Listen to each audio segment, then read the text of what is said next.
जय हिंद। अगर यह काम नहीं किया तो हो सकता है मेजर लॉस, मेजर नहीं लाखों का लॉस भी हो सकता है। और यह चीज पहले भी काफी सारे केसेस में हुआ है, जहां पर होता क्या है, यूजुअली लोग क्या करते हैं कि ऑप्शंस बाय करते हैं बट उनको स्क्वायर ऑफ करना भूल जाते हैं, जिसकी वजह से हैवी पेनल्टी आती है। यह हर एक्सपायरी पे कंफ्यूजन होता है। निफ्टी का तो समझ आता है, इसकी वीकली एक्सपायरी है, बट स्टॉक्स का क्या। अब एनएससी ने अप्रैल एक्सपायरी से एक और रूल चेंज कर दिया, डू नॉट एक्साइज ऑप्शन का। डू नॉट एक्साइज ऑप्शन क्या है, इसकी इंप्लीमेंटेशन क्या है, क्योंकि अब ये स्क्रैप हो गया तो इससे लाखों का लॉस कैसे आ सकता है और पहले भी क्या लॉसेस हुए हैं, आईटीएम क्या है, ओटीएम क्या है, ये आज की वीडियो में समझने वाले हैं।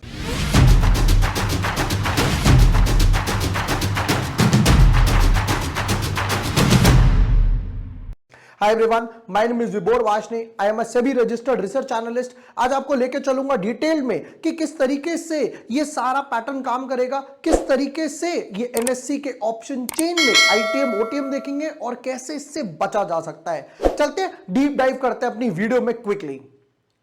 अब एनएससी ने क्या बोला, एनएससी ने यह बोला कि हम लोग डू नॉट एक्साइज ऑप्शन जो आया है, डू नॉट एक्साइज ऑप्शन, उसको यहां पर स्क्रैप करने वाले हैं फ्यूचर एंड ऑप्शंस के लिए। अब डू नॉट एक्साइज ऑप्शन है क्या, पहले वो समझ लेते हैं, फिर उसके बाद देखेंगे कि इससे कैसे बचा जा सकता है। धीरे धीरे स्टेप बाय स्टेप ग्रो करते हैं, ठीक है। अब यहां पर सबसे पहले हुआ क्या देखते हैं। देखो, डू नॉट एक्साइज ऑप्शन में होता क्या था कि जैसे कि एक रीसेंट केस ही मैं आपको दिखाता हूं, इसमें रीसेंट केस किस तरीके से बना था।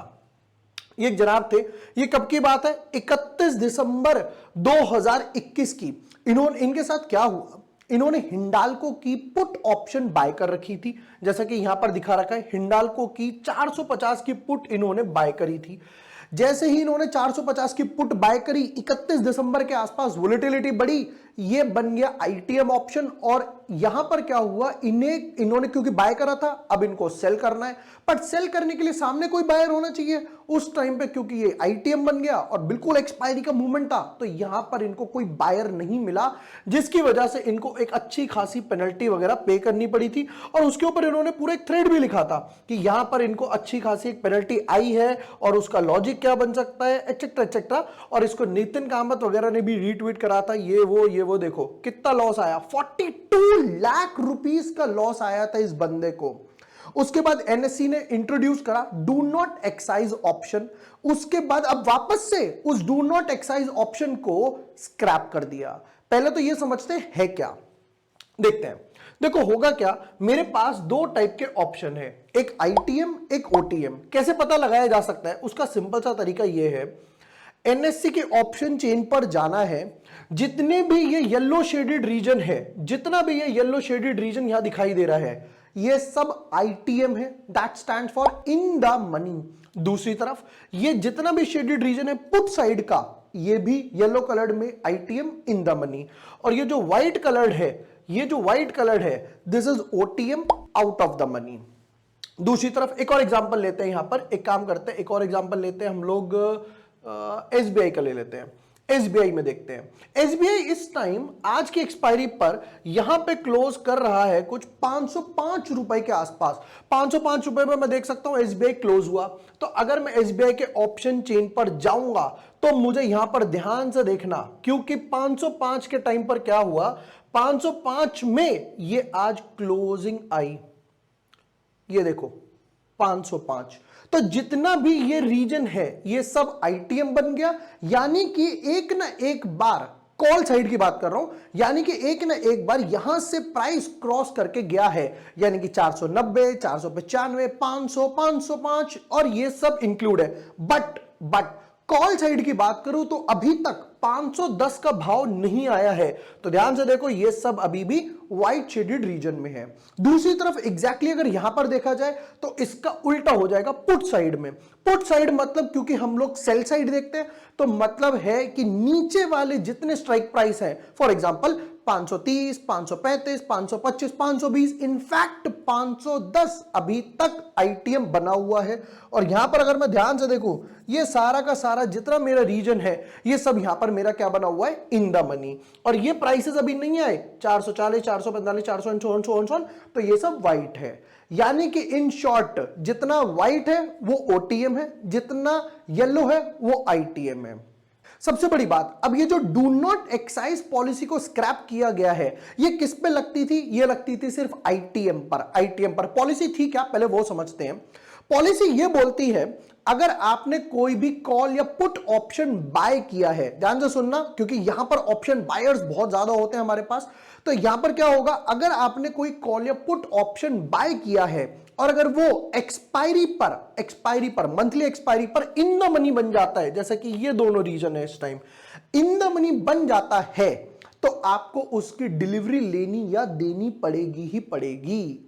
देनी ही पड़ेगी या लेनी ही पड़ेगी। अगर आप पुट साइड हो तो यूजुअली डिलीवरी देनी पड़ती है, जैसे कि यहां इस वाले केस में हुआ था जो भी हम डिस्कस कर रहे थे। दोबारा से देख लेते हैं, ये देखिए ये वाला केस, इस वाले केस में भी एग्जैक्टली क्या हुआ, इस वाले केस में भी यहां पर इनको डिलीवरी देनी पड़ी थी क्योंकि उन्होंने पुट बाय करा था। अगर आप कॉल साइड हो तो डिलीवरी लेनी पड़ती है, ठीक है। बट अब एनएससी बीच में क्या हुआ, एनएससी ने यह ऑप्शन डाल दिया था कि आपके पास अगर कॉल और पुट है तो आप टिक कर सकते हो कि डू नॉट एक्साइज, मुझे ना डिलीवरी लेनी है ना डिलीवरी देनी है। सिंपल सा स्वीट अपना ऑप्शन खेल के निकल जाऊंगा।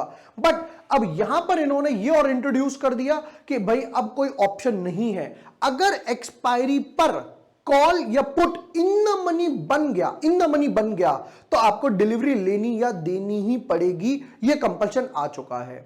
देखते हैं इसके और इंप्लीकेशन क्या होने वाले हैं। अब यहां पर देखते हैं, अब की बार यहां क्या होगा, this will be discontinued from 30th मार्च। तो जो मार्च की एक्सपायरी है वो है 29 मार्च, तो 29 मार्च तक तो एक बारी को सेफ है जिन लोगों ने डू नॉट एक्साइज का ऑप्शन मार्क किया है। बट दूसरी तरफ अप्रैल से ये चालू होने वाला है। और अगर आपने एग्जैक्टली अगेन सेम चीज, अगर यहां पर आईटीएम बना, उसको टाइमली स्क्वायर ऑफ नहीं करा, क्योंकि कई बार प्रॉब्लम क्या आती है, अगर मान लेते हैं मैंने कोई ऑप्शन बाय करा, जैसे कि काम करते हैं एक प्रैक्टिकल केस ही देख लेते हैं।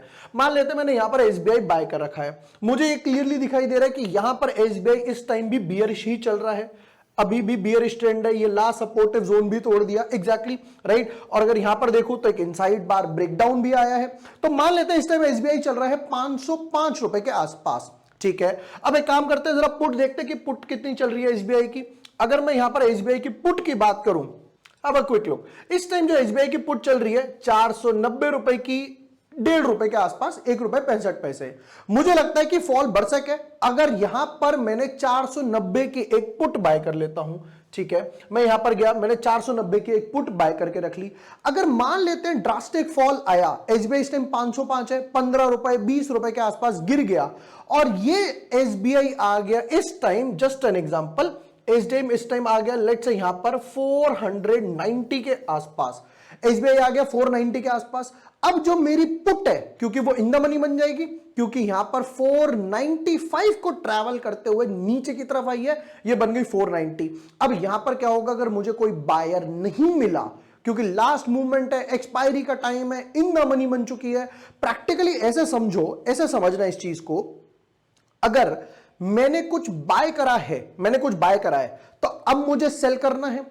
अगर अब मुझे सेल करना है तो सामने उस टाइम पर कोई बायर अवेलेबल होना चाहिए। एक्सपायरी का टाइम है, बिल्कुल लास्ट कुछ मिनट्स बचे हैं, इन द मनी की ऑप्शन कौन क्यों बाय करेगा। इसलिए कई बार ना लिक्विडिटी इश्यूज की वजह से, जैसे कई सारे लिक्विडिटी इलिक्विड स्टॉक्स हैं, जैसे पीवीआर ले लेते हैं, एसीसी ले लेते हैं और उसके बाद पिरामल एंटरप्राइज ले लेते हैं, ये काफी सारे ऑप्शंस में इलिक्विड स्टॉक्स हैं।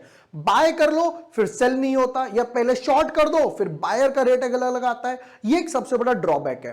तो यहां पर अगर आप ऑप्शंस में ट्रेड करते हो, जैसे ही इन द मनी बने और अगर आप प्रॉफिट में हो, तो उसका बेस्ट एग्जांपल है, या तो आप उसको शिफ्ट कर सकते हो, ये सबसे बड़ा। क्यों? क्योंकि इन द मनी ऑप्शंस का जो डेल्टा होता है वो 1 होता है। ये डेल्टा थीटा क्या है, ये भी मैं नई वीडियो में लेकर आने वाला हूं डिटेल में, किस तरीके से ऑप्शंस की एक पूरी सीरीज बनाऊंगा, यहां पर आपको पूरा तरीके से समझाऊंगा।